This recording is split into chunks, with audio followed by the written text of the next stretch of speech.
Hello everyone, Ashtami পুজোর অনেক অনেক শুভেচ্ছা সবাইকে। আর আমি সকালবেলা 8টার সময় ভোগ রেডি করে মণ্ডপে দিয়ে এসে পড়েছি। আর এখন রেডি হয়ে যাচ্ছি। এখন বাজে 10:30। 10:30টার সময় অঞ্জলি দিবে বলেছে, 10:30টার সময় যাওয়ার জন্য। তো এখানে আমার সাথে যাচ্ছে আমার ছেলে, ও অঞ্জলি দিবে, কারণ ও সকাল থেকে কিছু খায়নি। এসে দেখি এখনও পুজো হচ্ছে, তো দাঁড়িয়ে থেকে একটু পুজো দেখলাম, ভালোই লাগছিল পুজো দেখতে।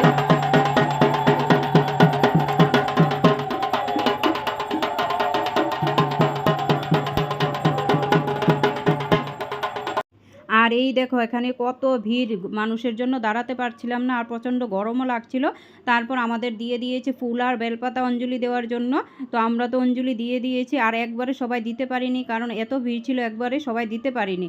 তারপর আমরা বাইরে এসে দাঁড়িয়েছি, আর দেখো কীভাবে ঘেমেছি, গরমে শরীর অস্থির লাগছিল, কারণ এত ভিড়ে তো গরমও প্রচণ্ড লাগে, আর ওই দিন গরমও প্রচণ্ড পড়েছিল।